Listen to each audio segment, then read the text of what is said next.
At exactly 4:30 in the morning Eastern Time on June 27th, a Panama-flagged oil tanker called the Kiku was moving through the Strait of Hormuz, carrying more than 2 million barrels of crude oil, Qatari fuel bound for the port of Fujairah in the United Arab Emirates. It was using a route that runs along the coast of Oman, an alternative corridor that the U.S. Navy had been quietly developing to move ships through the strait without crossing through Iranian-controlled waters. A one-way attack drone launched by the Iranian Revolutionary Guard Corps found the Kiku anyway. The drone struck the tanker's bridge. All crew reported safe. The ship sustained damage. And within hours, U.S. Navy and Air Force fighter jets were in the air over Iran, striking 10 military targets across multiple locations in and near the Strait of Hormuz, including surveillance infrastructure, communication systems, air defense sites, drone storage facilities, and what CENTCOM described as mine layer capabilities. That exchange, an oil tanker carrying 2 million barrels targeted by an Iranian drone, followed within hours by 10 American military strikes on Iranian soil, was not a single incident. It was the third time in 3 weeks that American warplanes had struck Iran for attacking commercial shipping. 2 days earlier, a Singaporean-flagged container ship called the Ever Lovely had been hit by a drone southeast of Oman while attempting to exit the strait. The U.S. hit Iran for that within 24 hours. Iran then hit the Kiku, which was the response to the response.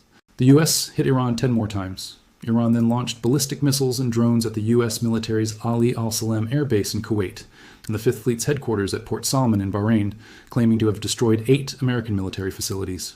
Both sides then, according to U.S. officials, citing unnamed sources to multiple outlets, agreed over Sunday night to stop striking each other and to hold fresh talks in Doha, Qatar, on Tuesday. By Monday morning, Brent crude had already rebounded. By Monday afternoon, the question consuming every oil trader, diplomat, and naval officer watching this situation was the same one it has been for the past 4 months. Is the 60-day ceasefire framework signed at Versailles on June 17th still alive? Or has it just been destroyed by the institution inside Iran most determined to kill it? To understand how a peace deal signed 10 days ago produced an exchange of strikes between the United States and Iran across the Persian Gulf within a week and a half of the signatures drying, you need to start at the beginning, because the Kiku is not a story about one tanker. It is the latest chapter in a crisis that the International Energy Agency's director, Fatih Birol, has already described as the largest supply disruption in the history of the global oil market. That description needs to sit with you for a moment. Not the largest disruption of this decade, not the largest since the Gulf War or the 1973 oil embargo, the largest in the history of the global oil market, full stop. On February 28th, the United States launched Operation Epic Fury, an air and maritime campaign targeting Iranian command and control centers, IRGC headquarters, ballistic missile sites, Navy ships and submarines, anti-ship missile sites, air defense capabilities, and military airfields. CENTCOM Commander Admiral Brad Cooper reported that as of March 3rd, at least 17 Iranian ships had been destroyed, stating that there was not a single Iranian ship underway in the Arabian Gulf, the Strait of Hormuz, or the Gulf of Oman. Iran responded the same night by transmitting warnings via maritime radio that no ships would be permitted to pass through the strait. Traffic dropped by 70% almost immediately. By March 4th, the IRGC formally declared the strait closed. Ship transits fell from approximately 130 per day in February to just 6 per day in March, a collapse of roughly 95% measured by UNCTAD in its rapid assessment of the disruption. 3 tankers were struck near the strait in the days that followed, including one off Oman set ablaze, killing 2 Indian crew members. Another Indian sailor died when the MKD Vyom was struck by a drone boat. 4 more seafarers were killed in an attack on a tug near the strait. The Honduran-flagged Nova was struck by 2 drones and caught fire. The U.S.-flagged Stena Imperative took aerial impacts and lost a worker. By the time the International Maritime Organization counted in April, approximately 20,000 mariners and 2,000 ships were stranded inside the Persian Gulf with no safe way out. The numbers underneath what happened next to the global economy require real attention because they explain everything about why every drone, every strike order, and every Truth Social post in this conflict matters so far beyond the Persian Gulf itself. Before February 28th, approximately 20 million barrels of oil per day passed through the Strait of Hormuz. That was roughly 20% of all petroleum liquids consumed on Earth, moving through a passage 19 nautical miles wide at its narrowest point. But oil was only part of it.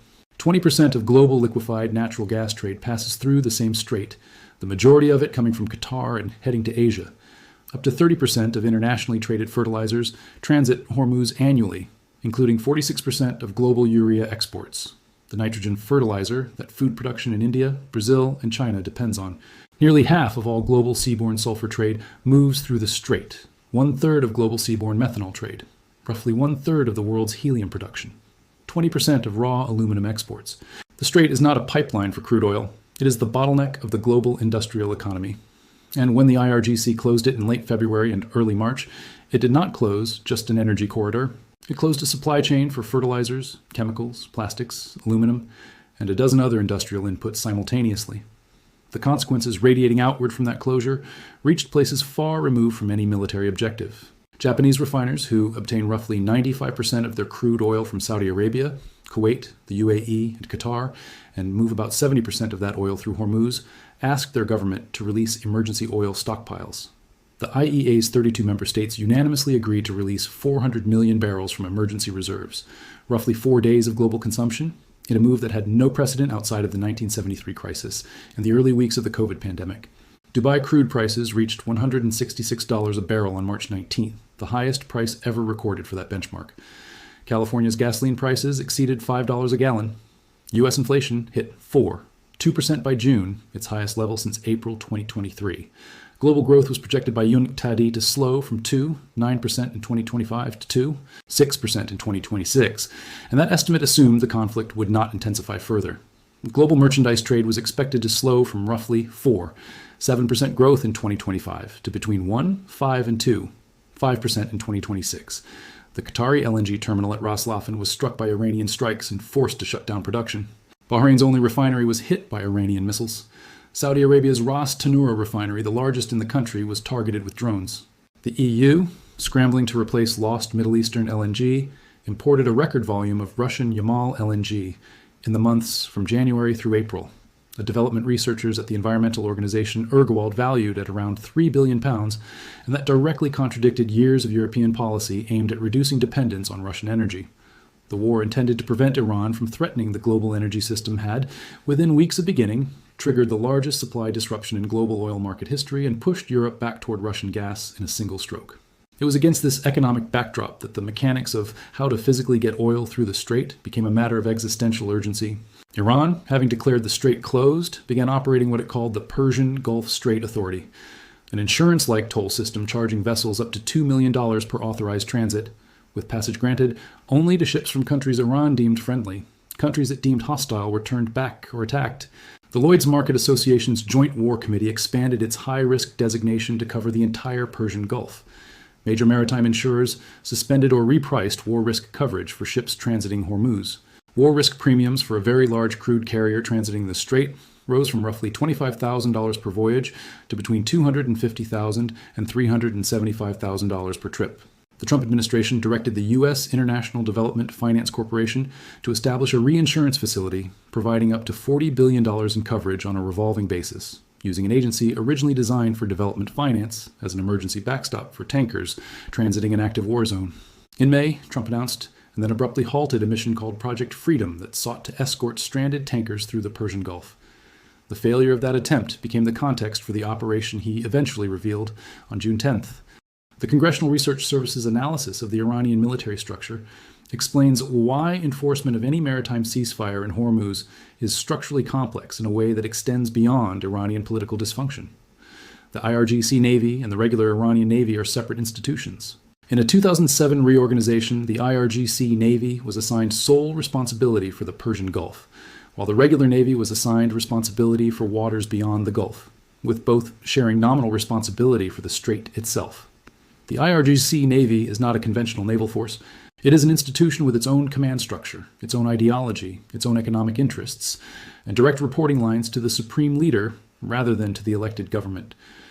When the civilian government signs a ceasefire that includes opening the strait, the institution that controls the strait is not the institution that signed the ceasefire. This is not a theoretical concern. The Kiku strike demonstrated it in practice.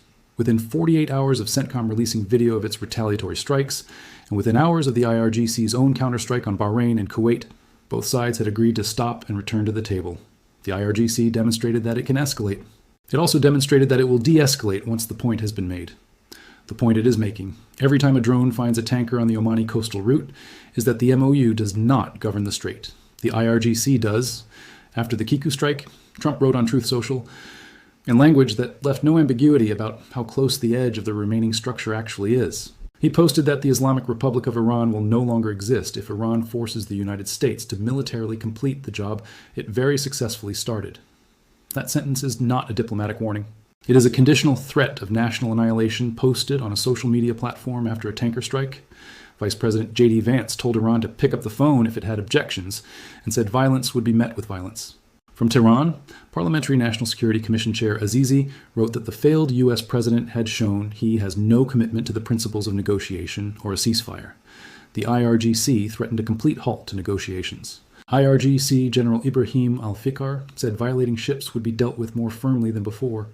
Both sides are accusing the other of violating a ceasefire that neither side's military actually stopped its operations to honor. Azizi's post that the U.S. attacked Iran in the middle of negotiations is precisely accurate, and also deliberately obscures the fact that the IRGC's drone hit the Kiku in the middle of the same negotiations he is citing. The economic picture running underneath the military one is why neither side can afford to let the whole structure collapse entirely, even as both sides' armed institutions keep testing its edges. After the Kiku strike, in the weekend of U.S.-Iran exchanges, Brent crude rose about 9% on Monday morning, trading at around $73 a barrel. Market analyst Fabian Yip described what had happened to oil pricing with a single phrase. Brent's partial rebound reflected a market that had run too quickly on ceasefire optimism. The rebound was not large precisely because markets had already priced in the expectation that the MOU would not hold cleanly. Amos Hochstein, the former U.S. energy envoy, captured the underlying paradox in a comment cited by CNBC. Wall Street wants the war to end, but the reason the war is not ending is Wall Street. The market's optimism that a deal is imminent has kept oil prices from spiking high enough to create the kind of genuine economic pain that would force both sides to make the compromises the MOU's 60-day window demands. Axios reported, citing a senior U.S. official, that both sides had agreed to hold fresh talks in Doha on Tuesday after the Sunday night exchange. The talks in Doha, if they happen, will face the same fundamental problem all these talks have faced since the Islamabad framework was signed. What the 60-day window is supposed to produce requires Iran's civilian government to deliver concessions on issues the IRGC controls, from the shutdown of the Strait to the ballistic missile program to the network of regional proxies. Using authority the civilian government does not actually have over the institution responsible for all of them. A government that cannot stop its own military from striking oil tankers during the ceasefire it just signed is not a government that can negotiate away that military's most important strategic assets during the 60 days that follow. The question that neither side has answered, and that the 60-day clock is now ticking toward answering, is whether this cycle of provocation and de-escalation can actually produce a final agreement on things that matter. Iran's enriched uranium stockpile, its ballistic missile program, its network of regional proxies, and the permanent status of the Strait of Hormuz as an international waterway, rather than an IRGC-regulated toll road. Each of those issues touches directly on the IRGC's institutional power. Each of them is something the civilian government of Iran would have to deliver on behalf of an institution that has been demonstrating, since the Kiku strike, that it does not consider itself bound by what the civilian government agreed to at Versailles. Brent crude was trading below $74 a barrel on the morning after the Kiku attack, a number that, in any normal year, would be considered moderate and manageable. It was a number that reflected a world in which 1 billion barrels of oil had already been lost from the global supply, 20,000 sailors were stranded in the Persian Gulf, and a peace deal signed 10 days ago was already generating its second cycle of tit-for-tat military strikes between the world's largest oil consumer and the country sitting at the edge of the world's most important energy choke point. The Kiku was carrying 2 million barrels. It was one ship, in a body of water where 1 billion barrels had already vanished, attached to a ceasefire that nobody's armed forces appear to have received the memo about. What happens to the 60 days remaining on that clock is now the most consequential open question in global energy markets. And the institution inside Iran most likely to determine the answer is the same one that sent the drone.